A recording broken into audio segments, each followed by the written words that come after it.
Just like in the sashi, susei, so column, there's exceptions in the ta column as well. In this case, there's 2 of them. I'll explain as I go through each individual one, but let's get right into things. Ta. It'll take a smidge of imagination, but if you connect some lines, it almost looks as if this kana is spelling out the word ta in English. At the very least, the T on the left side should be a good clue. And from there, you have to remember that you need part of an A to become ta. Let's look at the next kana, chi, which is another one of those exceptions to the pattern, at least from an English-speaking perspective. Instead of being T, the kana is chi. To remember this, imagine this character being a man without a chin. Where did it go? I don't know.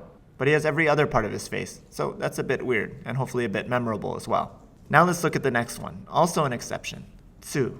Instead of being tu, this one is tsu. You'll probably notice that this looks like a sideways shi. Shi is a hook that you put straight down into the water. Now you're pulling the hook in your boat, hoping to catch more this way. That's why it's sideways. With this new technique, you catch tsu fish, or two fish.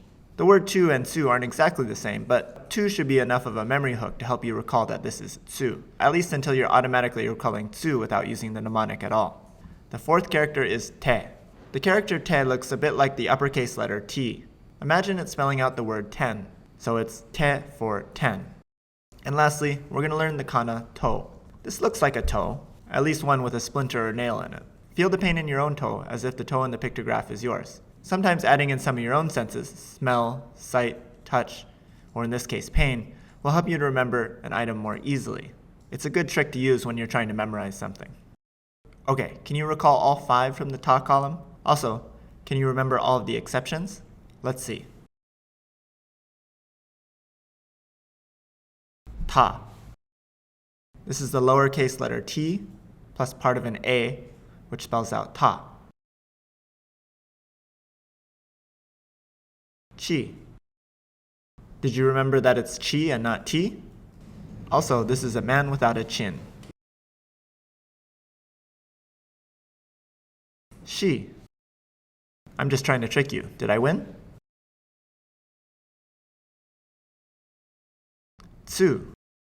Did you remember that this is tsu and not tu? Also, do you remember the difference in mnemonics between shi and tsu? That's right, shi is a hook that you put straight down into the water and you catch a seal or shiel. And tsu is a hook that you're pulling on a boat, which is why it's sideways, and it helps you to catch tsu fish.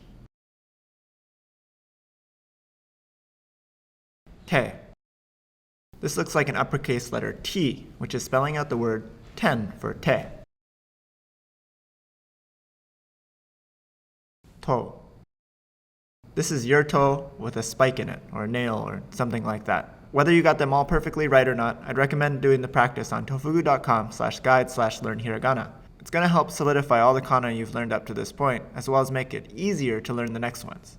Link is in the description.